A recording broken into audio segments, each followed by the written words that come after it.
હર મહાદેવ. આજનો વિષય છે ચંદ્રની મહાદશામાં ગુરુદેવનું અંતર કેવું ફળ આપે. તો ગુરુદેવ એક શુભ ગ્રહ છે, ચંદ્ર પણ શુભ ગ્રહ છે, અને ચંદ્ર તો ગુરુદેવની ઉચ્ચ રાશિનો અધિપતિ છે.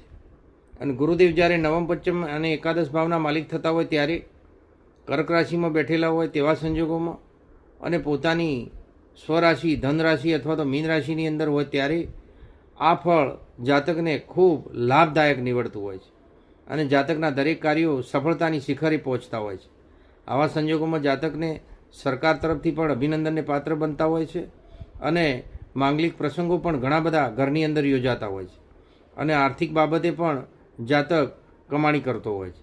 પરંતુ જ્યારે છઠ્ઠા આઠમા 12મા સ્થાનમાં રહેલો ગુરુ અને જ્યારે ચંદ્રથી રોગ રીપુન ઋણ 8મું સ્થાન અથવા તો 12મા સ્થાનમાં રહેલો ગુરુ અને સૂર્યથી અસ્ત પરિસ્થિતિમાં વૃદ્ધાવસ્થામાં અથવા તો મૃત પરિસ્થિતિમાં હોય તેવા સંજોગોમાં જાતકે ગુરુદેવનું અનુષ્ઠાન, એના પ્રિય પદાર્થોનું દાન અને શિવની આરાધના કરવાથી લાભની પ્રાપ્તિ થાય છે. હર હર મહાદેવ.